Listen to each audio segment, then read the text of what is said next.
उनको पहुंचा रहा था। मैं अब यहाँ इसी संदर्भ में अपने एक दो क्वेश्चन और ऐड कर सकती हूँ। कब कर सकती हूँ? जब मुझे लगे मेरे 4 क्वेश्चन मेरे फीडबैक के लिए सफिशिएंट नहीं हो पा रहे, मुझे तो फीडबैक चाहिए। मेरा फीडबैक अगर 10-20% आ रहा है, 10-20% बच्चे ही बता पा रहे हैं केवल, तो मुझे लगेगा कि मैं अभी तक मैं संतुष्ट नहीं हो पाई, बच्चा वहां तक नहीं पहुंच पाया। अगर मेरा मूल्यांकन 80-90% तक पहुंच रहा है, 100% चाहे ना भी पहुंचा, कोई बात नहीं, गुंजाइश कहीं पर भी रह सकती है। लेकिन अगर मुझे लगता है 70-80-90% तक मेरा फीडबैक आ रहा है, बच्चा उस चीज को समझ रहा है और बच्चा मेरे प्रश्नों के जवाब दे पा रहा है और अच्छे तरीके से दे पा रहा है, तो इसका मतलब मेरा फीडबैक वाला मूल्यांकन वाला जो सत्र है वो कामयाब रहा। वरना मैं इसको भी 2 दिन चला सकती हूँ, अपने 2-3 क्वेश्चन और ऐड करके और ज्यादा क्लैरिफाई करके चीजों को, लेकिन बच्चे से मुझे वो चीज तो निकलवानी ही होगी जिस उद्देश्य को लेकर मैं चली थी। राइट? 5 दिन समझ में आ गए? 5 दिन क्या क्या करना है समझ में आ गया। अब ये 5 दिन जरूरी नहीं है 5 ही दिनों में खत्म हो जाए। ये 5 दिन 15 दिन भी चल सकते हैं, 15 दिन भी चल सकते हैं, महीना भी चल सकते हैं, लेकिन एक एक को कंप्लीट करने के बाद दूसरे को शुरू करना है और कंटिन्यूटी में करना है। ऐसा नहीं है मेरा आज का पोर्शन 10 मिनट में खत्म हो गया था, आगे अच्छा बच्चों कल करेंगे, अब उधम कर लो। आप भी बैठ गए, बच्चे भी उधम करने लगे। आपको कंटिन्यूटी में चलाना है, क्योंकि तो थीम दे रखा है ना बच्चे को भी। बच्चा भी तो एक थीम के तहत सोच रहा है, वो प्रेजेंट उस थीम के साथ ही है। अगर आपने 10 मिनट 20 मिनट छोड़ दिया उनको, तो वो अपने थीम से तो हट ही जाएगा और फिर वो उलझुल हरकत करेगा और आपकी क्लास का वातावरण भी खराब हो जाएगा। तो आप साइड बाय साइड साथ में उनको लेकर चले, लेकिन चर्चा के प्रश्नों को आप नहीं सेटिस्फाई हो रहे तो 10 बच्चों से पूछा है तो 20 से पूछ ले। तब तक जब तक क्लैरिटी ना बननी शुरू हो जाए, आप इसको 5 दिन में भी खत्म कर सकते हैं, मिनिमम है। मैक्सिमम आप इसे पुष्टि कर 1 महीना भी हो सकता है, 7 दिन भी चल सकते हैं, 8 भी चल सकते हैं, 10 भी चल सकते हैं, 12 भी, 15 भी, 20 भी, 30 भी। कोई क्वेश्चन? कहानी और गति, अभी आपको डेमो करना है इसका, इसलिए कह रही हूं।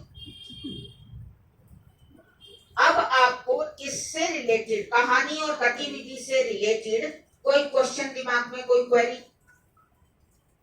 मैं ही पूछना चाह रहा था, जैसे हमें कोई भी कुछ भी चीज ऐड ऑन नहीं करनी है, जो भी बुकलेट में है उसी के अनुसार बच्चों को पढ़ाना है, वही कहानी सुनानी है, वही चर्चा के प्रश्न पूछने हैं। लेकिन अगर कोई ऐसी घटना है जो टॉपिक से रिलेटेड हमारे साथ हुई है और वो बच्चे को मोटिवेट कर सकती है या और अच्छी तरीके से उसे समझा सकते हैं, तो क्या वो धर्म सामने पेश किया जा सकता है? हम अपनी बात को केवल मूल्यांकन सत्र में ही रख सकते हैं, केवल मूल्यांकन। ये जो कहानियां रखी गई है ना, गतिविधियां रखी गई हैं, चर्चा के प्रश्न दिए गए हैं, ये ऐसे हवा में उड़ा के नहीं दिए गए। इनका बहुत बड़ा रिसर्च हुआ, बहुत रिसर्च के बाद इनको एड ऑन किया गया। आप ये कल्पना पर आधारित नहीं है, कोई भी कहानी, कोई भी गतिविधि कल्पनाओं पर आधारित नहीं है, रियल जीवन से। और ऐसा भी नहीं है राजा रानियों की कहानी दे रखी है जहां तक हम सोच ही नहीं पाते। राजा का या किसी बहुत धनी व्यक्ति का रहन सहन हमारे रहन सहन जैसा नहीं है ना, हमारी परिस्थिति उसकी परिस्थिति से बहुत ज्यादा अलग होगी, तो बच्चा कैसे कोरिलेट कर पाएगा। अब अगर हम उसी थीम में कोई कहानी ऐड ऑन कर देते हैं, तो कहीं ना कहीं जाकर जब हमारे चर्चा आएंगे तो हम उस उद्देश्य से भटकते हुए नजर आएंगे, क्योंकि कोई कहानी किसी दिशा की ओर चलेगी, कोई किसी दिशा की ओर चलेगी।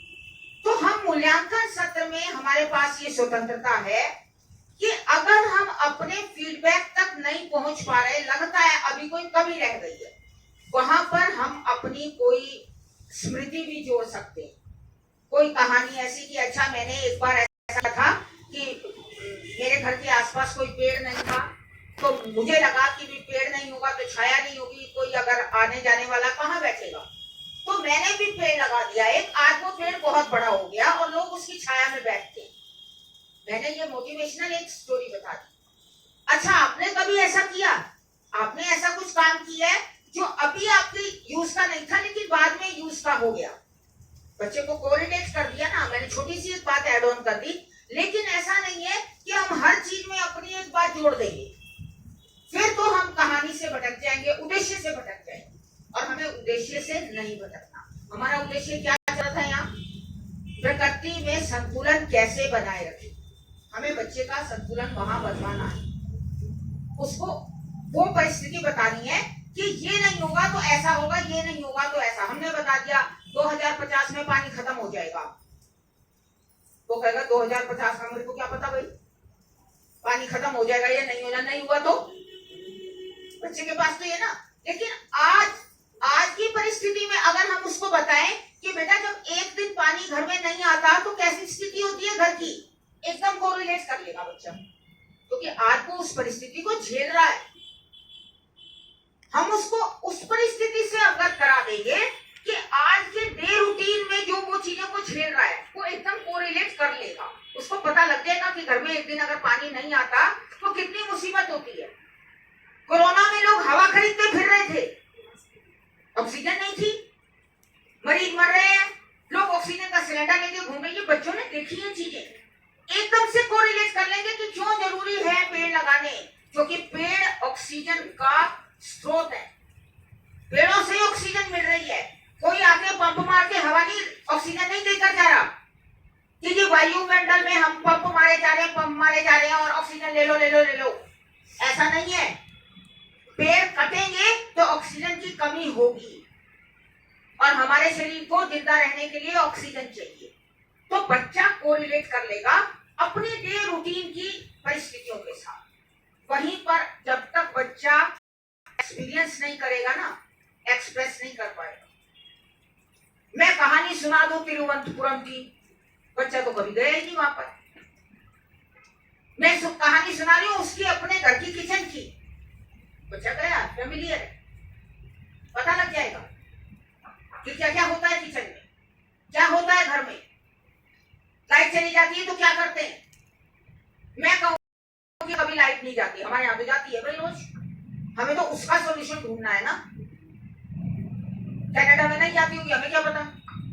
तो उस परिस्थिति में बच्चा जहां एक्सपीरियंस कर रहा है वहीं एक्सप्लोर करेगा। फिर उस परिस्थिति में जब मेरे घर में ऐसी स्थिति होती है या बाहर ऐसी स्थिति मेरे, तब मैं क्या करूंगा, उसको एक्सप्रेस करेगा बच्चा। जब तक एक्सपीरियंस नहीं होगा, एक्सप्लोर नहीं करेगा, एक्सप्रेस नहीं कर पाएगा। जो मैंने कभी देखा नहीं, मैं उसको कैसे एक्सप्रेस, मैं अनुमानित तो बता सकती है, लेकिन अगर कोई घटना मेरे साथ घटी है तो मैं उसको हूबहू बिल्कुल एक्सप्लेन कर सकती हूँ या नहीं? आप भी कर सकते हैं, तो बच्चा भी कर सकता है। तो इसलिए ये कहानियां बहुत सोच समझ कर जोड़ी गई हैं, ये गतिविधियां बहुत सोच समझ कर जोड़ी गई हैं। अगर लगता है कि कहीं पर हम कोई थोड़ा सा वहां तक नहीं पहुंच पा रहे या बच्चा वहां तक की चर्चा करने में थोड़ा सा अपने आप को सक्षम नहीं बना पा रहा, तब हम कोई उसको और विस्तार देने के लिए कुछ ऐड ऑन कर सकते हैं, अदरवाइज ना करें। कोई क्वेश्चन और कहानी गतिविधि में कोई क्वेश्चन? चले आगे चले सर, 5 मिनट बनाए।